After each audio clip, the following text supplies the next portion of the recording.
Ça, c'est déjà la première phase, avant même d'obtenir le crédit.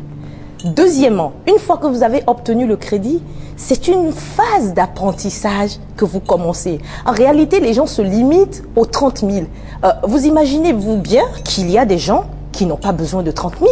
Moi, grâce à cette fonction, j'ai eu quand même le privilège de parcourir toutes les communes quasiment de ce pays. Il y a des femmes qui vous accrochent en semaine, qui vous accostent en vous disant « Mais madame, moi, juste avec 5 000, je peux m'acheter quelques mesures de farine et faire de la bouillie devant chez moi. C'est ce que j'ai toujours fait, mais j'ai besoin finalement d'en faire plus, etc. » Et donc, du coup, vous avez besoin forcément d'une phase d'apprentissage. Comment ça se passe concrètement voilà. Si je viens vous voir et alors, je vous demande... c'est ça que je vous explique.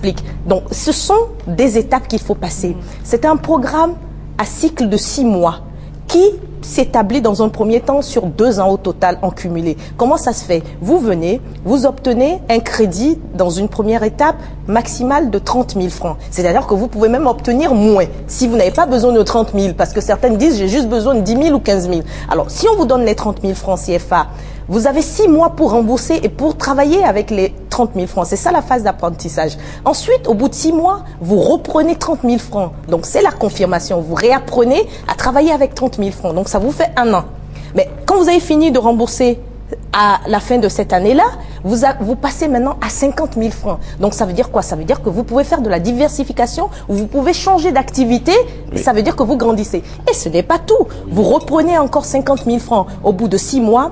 Ensuite, après ces 2 phases-là, vous passez dans le portefeuille classique des IMF. Pourquoi? Parce que le gouvernement a voulu un système inclusif de microfinance. C'est-à-dire que la microfinance ne doit pas fermer la porte. La microfinance, donc appuyée d'aspect social par le gouvernement, ne doit pas fermer la porte au développement des activités des IMF en général. Donc, lorsque les femmes ont passé les étapes de 30 000 et de 50 000, elles passent après dans le portefeuille classique des IMF.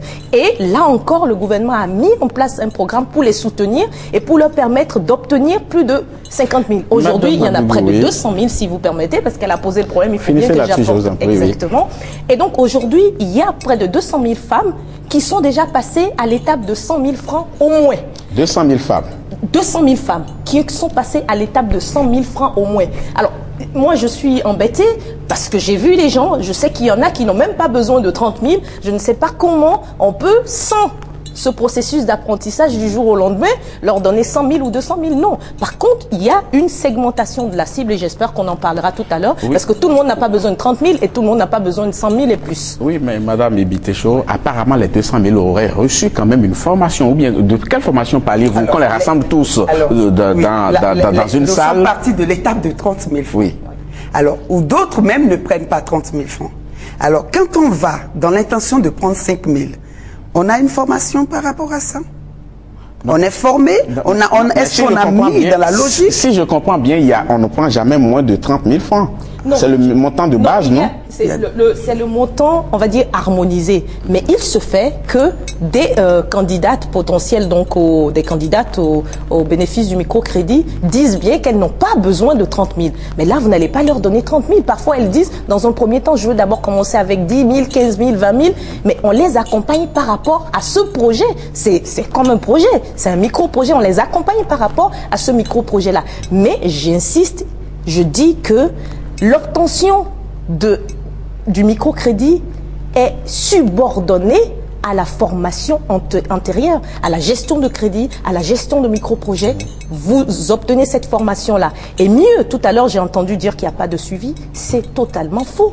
Il y a un suivi. La preuve, je vous ai parlé de plusieurs cycles. S'il n'y a pas de suivi, comment on va pouvoir reprendre les remboursements? Vous avez prononcé un mot tout à l'heure, micro-assurance, je crois, parce qu'en plus du suivi auquel faisait allusion Madame la Ministre, il peut y avoir des accidents de parcours. Bien sûr. C'était ça. Oui, c'était ça. Oui, bien sûr, je faisais allusion à ça en disant qu'on pouvait déjà mettre une assurance autour de ce qu'on donne. Alors, si on donne 5 000... Vous proposez un package auquel Madame la Ministre n'a pas fait allusion. Enfin, dans le package, inclure la micro-assurance. Parce que ce qui on va laisser Madame Non, parce que en fait, vous m'avez pas laissé répondre à tous les points. Donc, puisque vous l'avez relancé sur ce point-là, elle en a parlé. Alors là, vous pouvez attendre que je puisse un peu atterrir là. Voilà. Alors, quand je parle de l'assurance autour de ce que les femmes prennent, est-ce que vous mettez pour 5 000 francs et vous mettez de l'assurance autour de 5 000 francs? Est-ce que quand vous donnez 30 000 francs à une personne, vous avez prévu mettre une assurance autour? Parce que dans le parcours, il peut y avoir des chutes. Et quand les chutes sont là, comment est-ce que les femmes l'assurent? Mais madame, à force de vouloir entourer la démarche de toute cette subterfuge-là, est-ce qu'on arrivera vraiment à pouvoir attribuer ces microcrédits à des gens? Parce que s'il faut régler tous les problèmes et tout, pendant que les gens attendent, ils ont besoin de ce minimum-là pour pouvoir décoller. Alors c'est pour vous dire quoi? Est-ce que ce minimum, c'est ça qu'il faut vraiment pour ces gens-là? Est-ce que c'est ça que les gens attendent? Et c'est pour ça que je dis qu'on peut améliorer. Mais je ne pense pas que des bénéficiaires aient clamé n'ayant jamais eu besoin de ce montant-là quand même. Hein? Le montant dont vous parlez, 30 000 francs. Oui. Et comme je vous le dis, il y a des chutes. Il y a beaucoup de chutes. Oui. Nous sommes sur le terrain. Madame la ministre, elle revisite, elle voit ceux qui pètent celles qui peuvent les chutes sont dues à quoi selon vous? Les chutes sont dues au fait que parfois, le montant n'est pas assez pour faire l'activité, pour mener l'activité générative. Le montant n'atteint pas ce que la femme veut, mais dans l'obligation et dans elle accepte de prendre le minimum qu'on lui donne, mais qui ne va pas aboutir. On va laisser Madame Madougou répondre à ce point. Je suis un peu peinée par ce que j'entends, même si je comprends un peu à la base qu'est-ce qu'elle exprime. En tout cas, effectivement, je crois que Madame Ebitechor est en train de relayer ce que dit le bas peuple, hein, l'ensemble du peuple. Oui, et je n'en relais pas moi non plus l'opinion du bas peuple. Donc je pense que nous sommes toutes deux au contact de ces populations, donc nous relayons également les désidérata de ces populations. Je voudrais d'abord dire là où je suis peinée par cette préoccupation, c'est que en définitive, oui, effectivement, toutes les femmes n'ont pas besoin de 30 000 francs pour commencer. Je n'ai fait que dire ça. Certaines ont besoin de moins, d'autres ont besoin de plus. Mais je suis en train de vous expliquer que c'est pour ça qu'on arrivera aux perspectives. Pour l'instant, on est en train de parler de ce qui est fait. On n'a pas encore parlé d'amélioration. Sinon, si vous me dites que c'est l'amélioration, je veux le voir. Non, parce que là, on parle de perspectives, on parle en même temps. C'est ça qui fait que moi, je ne parle pas de ces perspectives. Mais puisque la question a été abordée, permettez que j'y réponde.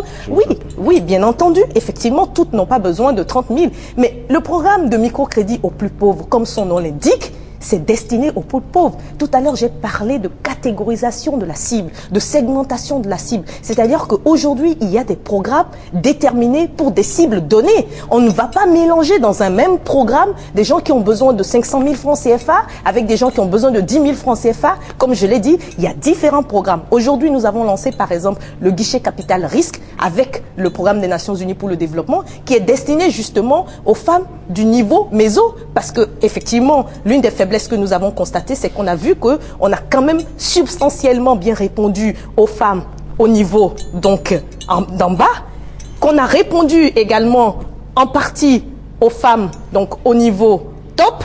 Pourquoi? Parce qu'il y a eu des accompagnements pour le secteur privé, donc pour l'accès aux ressources par rapport à ces femmes-là, mais qu'au niveau méso, on n'a pas encore bien répondu à cette demande-là. D'où il y a également des projets qui ont été lancés en phase expérimentale et qui ont montré tout leur succès. Je veux dire par exemple le programme que nous avons lancé en décembre dernier, qui est donc le crédit saisonnier, que nous avons orienté vers les femmes des marchés.